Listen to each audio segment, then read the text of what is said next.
I was young that some rather odd people came to visit our house.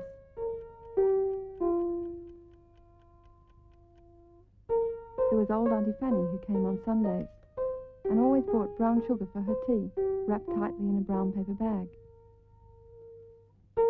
There was old Mr. Overall, who had a very big beard and a great passion for kissing me, which tickled, and I didn't like at all.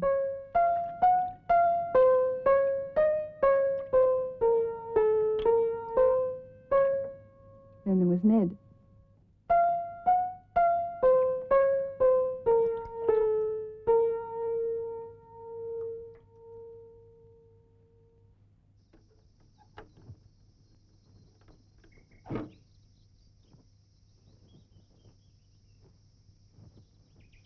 He used to come and visit us every now and then, and stay for hours and tell long stories from ancient history, and recite Shakespeare and Milton at great length.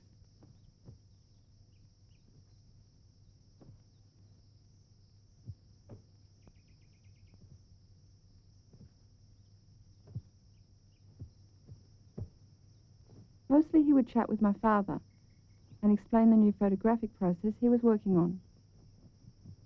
He seemed to know an awful lot about an awful lot of things, even though he'd never been to school.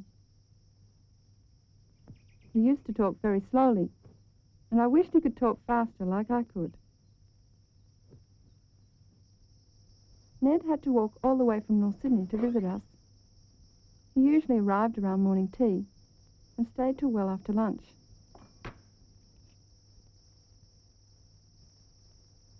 He said he was a vegetarian, so my mother cooked special food for him.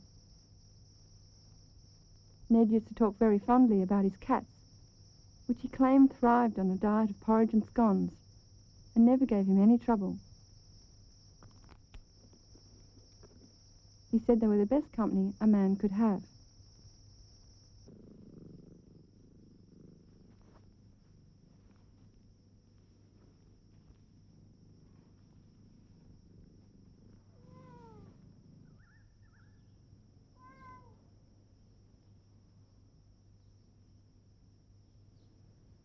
The only other person Ned visited was Mr. Waller, who ran a photographic business in the city.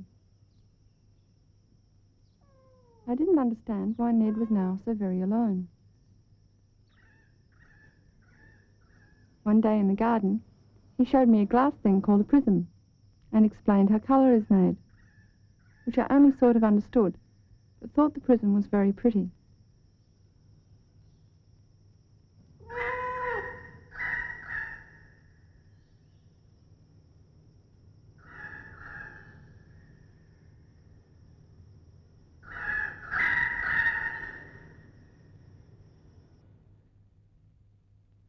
Then on another visit, he brought something he was very excited over.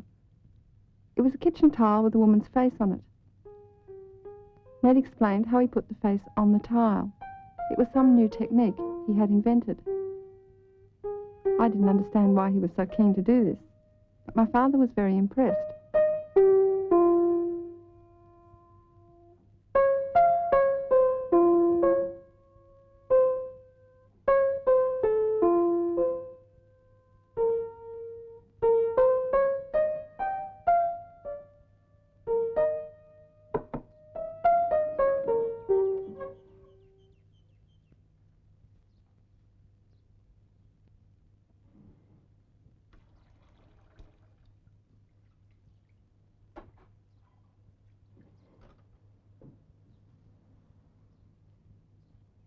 Sometimes Ned brought an old volume of poetry and tucked inside on scraps of paper the poems he'd written himself, all carefully illustrated with faint pencil drawings.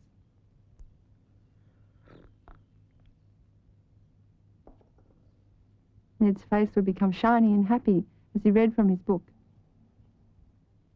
and often this would make him think of a song he'd written, and he would throw his head back and sing.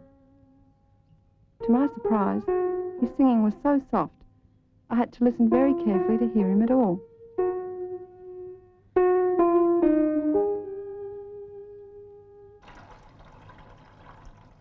I remember my mother telling me about Ned's mother dying, and how his clothes were always crumpled after that. My mother said that when she first met Ned, she thought he was a millionaire because he was wearing a white suit and a Panama hat. She said you didn't often see people dressed like that in Sydney in those days. My father first met Ned when he came into his studio in the city, looking for work making photographic plates. Ned told him how he'd grown up in the Kalgoorlie goldfields and how he'd recently made the long train journey across the desert to Sydney. He showed him some photographs he'd taken in Kalgoorlie.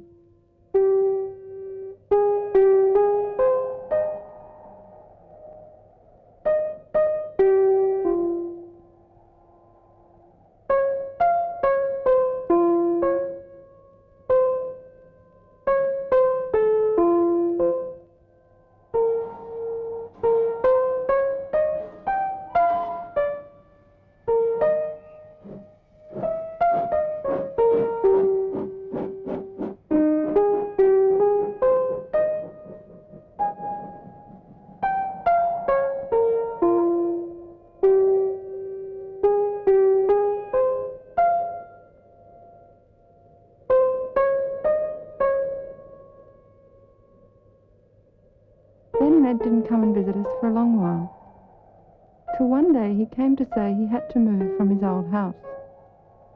He said they were going to put an expressway through the house, and the government would find him a new place in Leichhardt. He was terribly upset. My parents also felt sad, and said they would visit him in his new home. Once before he moved, my mother took my brother and me to visit Ned. I don't remember her doing that before, but she said something about him being sick.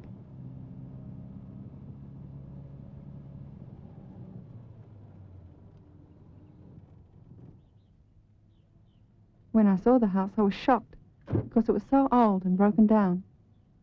The front gate was propped up, and there were a lot of stray, skinny cats running around.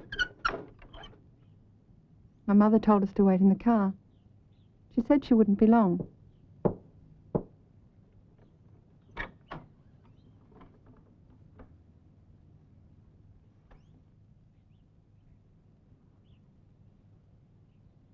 She wasn't, and Ned came out and waved goodbye. The next time I saw Ned was a few months later, when my family visited his new home. My parents knocked on the door, while my brother and I waited at the gate. He seemed pleased to see us, and liked the pie my mother had brought him.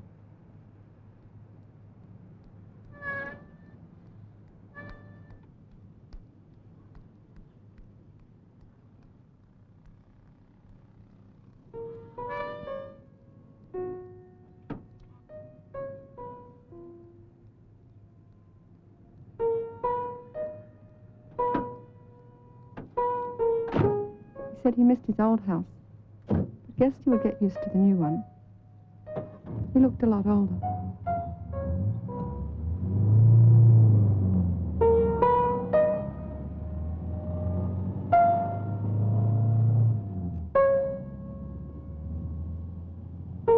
Not long after that, I don't know how she knew, my mother came and told us Ned had died. She said she thought he would have lived longer if he hadn't had to move. I think I felt my parents' sadness more than my own. I remembered his visits and how sometimes he was very tedious, and how he got on my nerves because he was so slow, and how he liked telling me I was getting plump. I will show you a picture I found not long ago in a family album of Ned as a young man. He looks very handsome with a new felt hat and a good suit on. Beside his hand is a colour chart. Why do I now remember you, Ned Wethered?